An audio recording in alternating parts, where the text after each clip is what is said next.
Hey guys, it's Hans Hobbies, and this is a kind of an updated impressions video about my new Redcat Racing Landslide. I'm kind of going to do these videos like the way I did my ground pounder videos, just because there's not a lot of in-depth information about the Landslide. It is kind of a niche vehicle. Redcat kind of played themselves on this one because um, not too long after they released this, they released the Kaiju, which kind of is from all reviews, it seems like it's better than this. It is a little bit more expensive than this, but it's kind of overshadowing the Landslide at the moment. So not a lot of people even remember this truck. So it's kind of a niche vehicle. And some people also don't like the fact that it is a rebranded Hong Kong RC car, but nevertheless, I kind of want this is a truck I'm really into. I've always liked the look of this truck. I would like to, always like the idea of this truck. So I think I'm going to do a lot of these individual informational videos even before I do my review on this thing. My review somebody was kind of annoyed with my ground pounder video because I made a ground pounder review even though I had already made a review on it prior. But the videos I do like this aren't review videos. They're just impression videos and just informational videos. And I do some reviewing in them, but not they're not explicitly review videos. My review videos are for people that are just looking for overall the quick information on the cars, whether to buy it or not, quick like common issues or whatever like that. So that's the purpose of the reviews. Purpose of these videos are just to give you information about the trucks. And speaking of the review, one major thing I want to talk about in this video is um, there is a major issue with some of these landslides that will really um, that has the potential to completely cancel my review for this because um, I want to talk about this in the beginning because not a lot of people watch the end, but um, it seemed when this landslide came out in the form that it is right now, about 3 years ago, a lot of people started having issues with their landslide running away. So the truck would go full speed um, at whatever direction it was last pointing, and you have no control over the brakes, you have no control of the gas, you have no control over even the steering, and the car will just run away until it goes into a lake, until it hits a car, until it hits the side of a building and wrecks itself, and that's really dangerous. The runaway is not something people have to worry about since like mechanical speed controls and 27 megahertz radios, and a lot of modern ESCs have a failsafe where if it loses signal with the controller, it's supposed to completely shut off any motor input into the car so it doesn't run away like that. And that's especially important with modern vehicles like this that are lipo powered, which are very, very dangerous if they end up in a bad crash. Um, Also with like high power brushless motors like this, I think that's just really very dangerous. This truck is also not light. It's a pretty heavy truck. I would say it's probably around 8 or 10 pounds. It's a pretty decently heavy truck. Also at full speed, this thing will go over 40 miles an hour.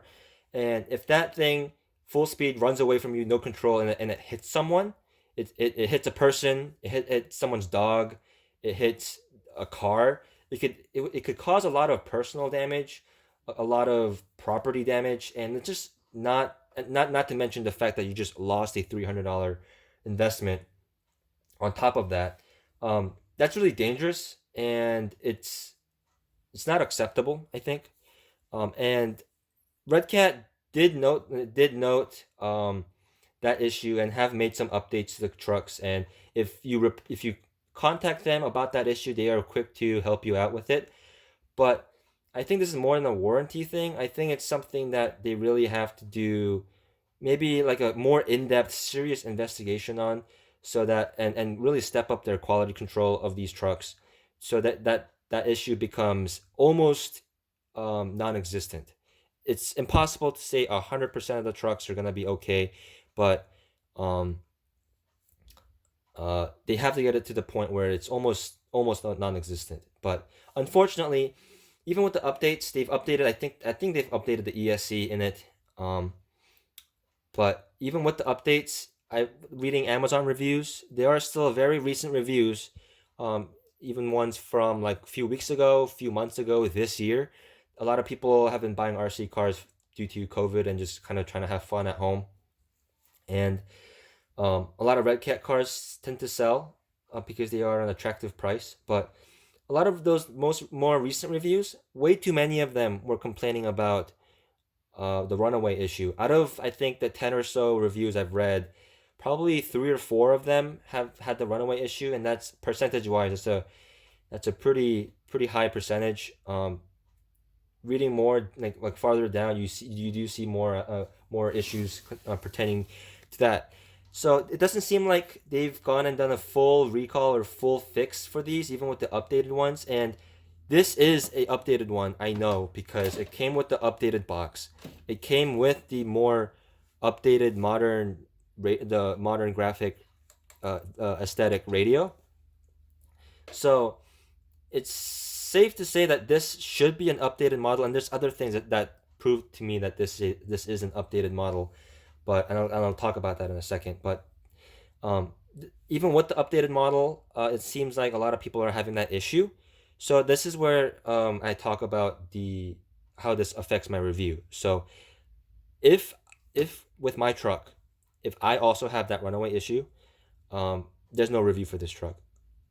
Straight up, I won't even do a review on it. I just won't recommend the truck because I can't risk people buying this truck under my recommendation and then hurting someone by accident, like destroying their car, destroying their house, hurting someone else on accident. And that's not something I think is acceptable. That's not something that other people should have to take a risk on a toy car. So if I had the runaway issue on this, there's no review. It's just straight up, I don't recommend this truck. If you still, the bones of it are still decent as far as I can tell. I still have to do the durability on it to see how durable the arms and stuff like that are. But um, if I had the runaway issue, don't recommend this truck. If I don't, the review will go on, and then we'll have to see what my recommendations are in my review. So, but if you still want this truck, I would highly recommend you just replace all of the electronics just to be safe. Um, but at that point, you would get a better value with maybe the Kaiju or even some of the Traxxas or Arma models. So at that point, the like kind of like the ground pounder, the value goes away. So I don't think it would be worth it at that point. But having that major 7 minutes worth of rant out of the way, there are still some stuff I do like about the truck. I have made a new jumper for it, an actual proper jumper this time, so it won't melt. And I have had the chance to run it through 2 packs. I'm still running it on 2S at the moment because I still don't have my Dean's adapter, my second Dean's adapter. But ran it pretty well on 2S. It's not as fast on 2S. It's probably around 25, maybe at max 30 miles an hour. So not very fast on just 2S, but still pretty decent. Drives pretty well. I even took it on my little skateboard ramp, and it does jump through the air pretty well. And I'm overall pretty happy so far with how it drives. Potentially I'll get some 4S driving going tomorrow because my friend's supposed to let me borrow some of his LiPo batteries with Dean's connectors on it. But yeah, overall I've been having a lot of fun with this truck. It's pretty pleasant to drive on 2S, and on 2S driving on grass, it's just not fast enough yet to break anything, and I haven't really crashed it. So I still have no word on durability, but for what I've been doing so far, it seems like it's holding up. And another thing I liked was kind of looking at older videos on the truck and kind of looking over mine. As I mentioned, this is a updated version. I don't know when they made the updates, but this is as of 2020, the version that they are selling at the moment. I mentioned this on some of my other Redcat videos. Redcat likes to make like kind of silent updates, and that's kind of why I never buy first batch like initial release Redcat vehicles. I always wait at least a couple years before I buy any Redcat vehicles because they always tend to make some updates and upgrades to the cars without really raising the price. So this is still the same price, but they have made some updates. As far as I can tell, they've updated the ESC, but I'm not 100% sure on that. It seems that the truck seems to have originally come with an 80 amp ESC, but now they're shipping it with a 120 amp ESC, so that's pretty nice. The motor doesn't seem to have been updated or upgraded, so that still seems to be the same. But a very obvious update that they have made is this bar up here.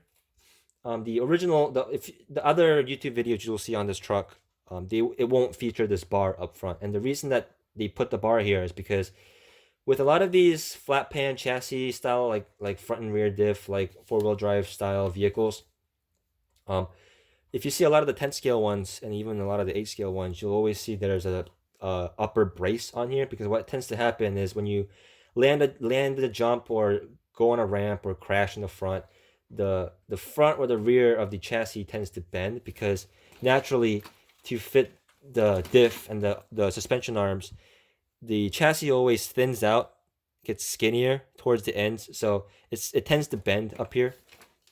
And that's why a lot of trucks tend to have a center brace. But because this truck has the motor mounted very up high like this and in the center, it's very hard for them to make a center brace here in a very cost-effective way.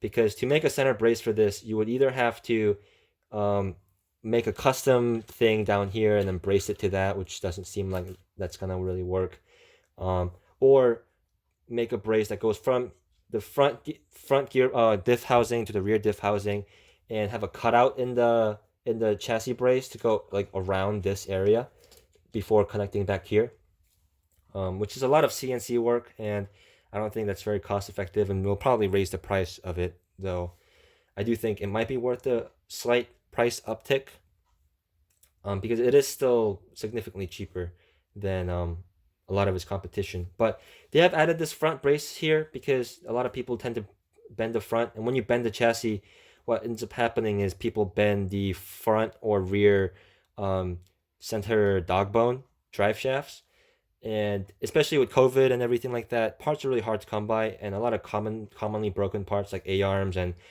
on this truck the drive shafts, the dog bones, they're all out of stock. So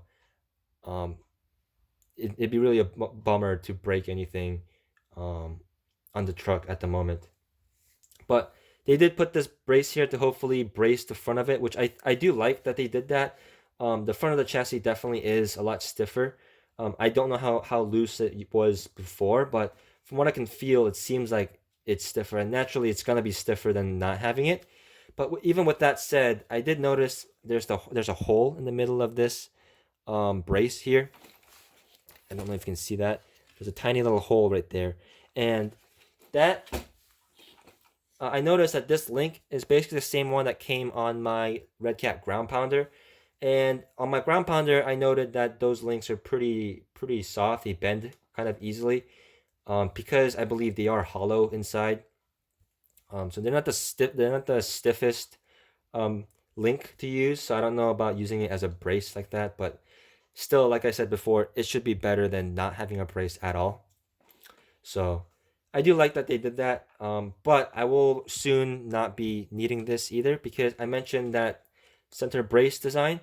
There is a company, I don't quite remember the name. I think it's M2C or MC2. I don't quite remember the name, but I will have it linked in the description, because I think everyone that has this truck should get that brace basically out of the box.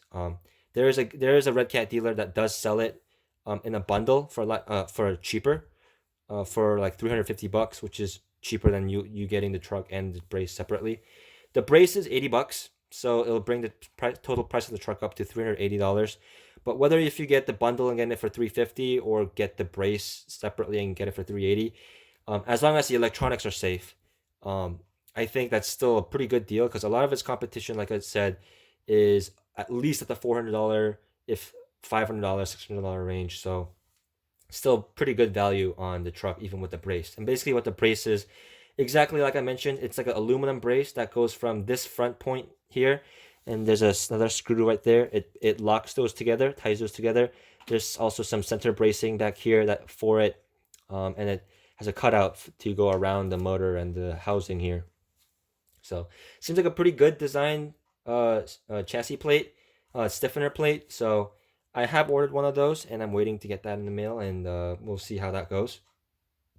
But yeah, that's basically all the information that I have for the truck, like the major ones. One minor thing is I might do like a 3D printed like inner fender set here, or like a mud guard thing up here, because with the body on, basically every single little crevice in here, if you run it on grass or through like dry leaves in the fall or anything like that, every single crevice in here is gonna get packed full of dry leaves and grass and stuff. And when you're dealing with hot electronics like this, that's a lot of tinder to place directly on hot components, and to me that seems like a fire hazard. I don't that doesn't really make me comfortable. And also it's really hard to get all the little pieces of grass out, because a lot of these parts aren't directly like flush against the chassis. They are slightly floating, and there's a little tiny little gap in there. So even on my chassis, you can't really see it on camera, but there's still like tiny blades of grass that are like underneath the battery trays and stuff. So that's just pretty annoying for me personally. So that's something I will definitely change at some point. The actual fender openings aren't that large, but especially when you're turning, it's lined up perfectly with the back opening of this. And on top of that, the body fits perfectly over the Lexan little side mud guard thing over here. And what essentially what that does is just help lock in whatever's packed in here to just stay in here. So I like their intentions with this, but it doesn't really work. It does need to be a little bit taller. So that's something I will definitely address and change. Another thing I quickly changed, I didn't even want to bother running the truck without doing this modification. On the battery tray, I have notched out the battery tray right here on both sides, because what will happen is as this battery tray flexes, it will hit the tips of the teeth on the center diff and knock out some of the teeth. So I didn't even want to bother risking that. It's such a quick and easy modification. I literally did it with Lexan body scissors, just cut it out. And that definitely helps a lot in saving that center diff gear. So that's just something I would recommend you do right away.